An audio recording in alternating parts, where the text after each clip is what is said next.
वंदे मातरम। नमस्कार, जय श्री राम। संसद चलना शुरू हुई। संसद में नकल रोको वाला जो बिल है वो पास भी हो गया। कुल मिलाकर के लोकसभा से भी पास हो गया और मेरी जो आखिरी आखिरी की भी जानकारी कि वह राज्यसभा से भी पारित हो ही गया है।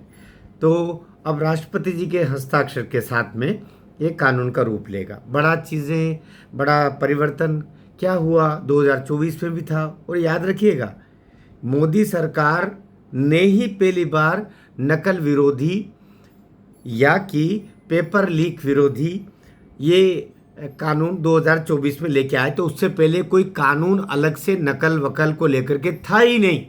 इसलिए कांग्रेस जो उछल रही है कि ऐसा कैसे हो गया, ऐसा कैसे हो गया, तो अब तो तेरी टोपी में इतने छेद, मेरी टोपी में इतने छेद वाली बात है। लेकिन पहली बार 2024 में मोदी सरकार ने किया और अब 2026 में उसमें और अमेंडमेंट करके जो उसको और सख्त हो सकता है उसका काम कर चुके हैं। पहले 3 साल तक की सज़ा का था, उसको अब 5 से 10 साल तक की सज़ा किया।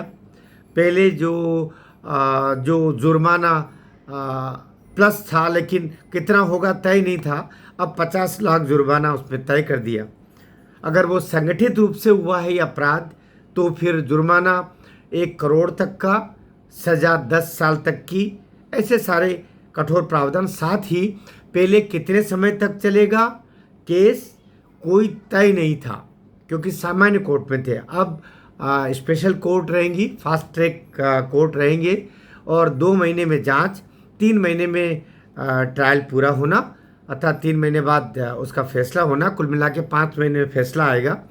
तो ये सारा कार्य अब हुआ है और संपत्ति की जब्तीकरण का भी इस नए प्रावधान में प्रावधान रखा गया है। कुल मिलाकर के कठोरतम जो हो सकता है वो करने का प्रयास हुआ है। तो ये जो नकल कराने वाले, जो पेपर लीकेज करने वाले, जो आपराधिक कार्य करने वाली, खास तौर से कोचिंग संस्थाएं इसमें शामिल होती हैं, ये सारे अपराध तब 100 गुना बढ़ गए जब कोचिंग के अंदर अपराधी प्रवृत्तियां पनपना शुरू हुई कि ऐसे तो प्रतिभा के दम पर तो जो हो रहा सो हो रहा होगा, लेकिन हम येन केन प्रकार अपने कोचिंग संस्थान के लड़कों को हम अचीव करवाएंगे। ये सारे पैरामीटर्स, वहीं पर अपराध शुरू हो रहा है और ये हुआ और निरंतर होता रहा है। अब जाकर के शायद कुछ कसावट आए, ये उम्मीद की जा सकती है। नरेंद्र मोदी सरकार पर बात करने के लिए ये वीडियो खास तौर से कि ऐसा क्यों किया। ऐसा इसलिए किया कि ऐसा क्यों किया से सवाल था कि अभी जो इन्होंने मान लिया, जो 3 मांगे थी, तीनों मांगे सटासट जिसको कहते हैं ना, जैसे राहुल गांधी एक समय में बोले थे ना, फटाफट फटाफट, है ना, सटासट गटागट।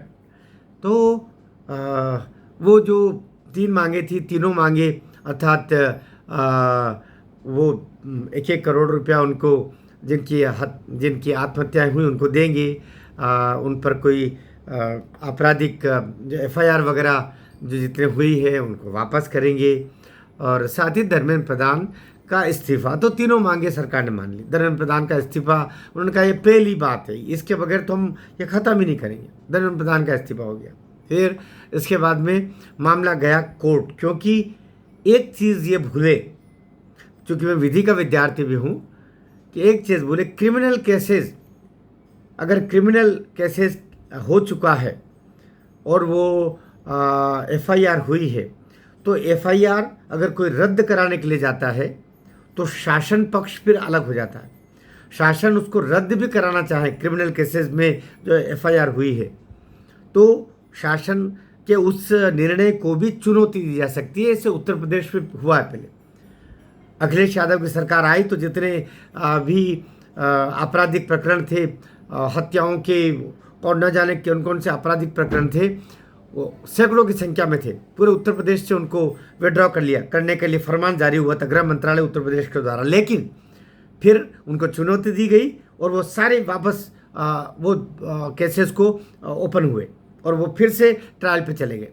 ठीक यही बात अभी भी लागू होती है कि भले ही केंद्र सरकार ने कहा कि जो अपराधी करण इसमें था, ये तो सरकार ने भी माना, ये जो काकरोच पार्टी के लोग थे उन्होंने भी माना कि हाँ हमारे इसमें आंदोलन में अपराधी लोग घुस आए थे, लेकिन अपराधी लोग घुस आए थे तो उनको सजा देने से आप क्यों मना कर रहे हो। अब सवाल यह आता, अपराधी तत्व आपके आंदोलन में घुस आए थे, ये सौरभ भी मान रहे, ये जो राका करके वो भी मान रहे, और दीपके का तो क्या मानना क्या नहीं मानना, वो तो वही करेंगे जो सौरभ अंकल बोलेंगे, या यहाँ पर लोकल अंकल जो राहुल गांधी बोलेंगे, या बहुत हुआ तो लाल टोपी वाले की बात सुनेंगे, या वो जो छुपे हुए रुस्तम है शीश महल में रहने वाले अरविंद केजरीवाल, उनकी सुनेंगे।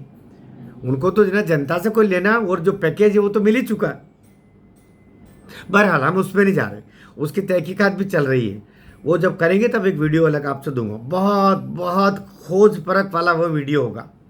दीपके का पूरा चिट्ठा मैं आपके सामने लेके आऊँगा, और बहुत जल्दी ये सारी पार्टी कैसे विदेश में बनी और कैसे विदेश में ही वापस जाके ख़त्म होगी, इसके बारे में बात करेंगे।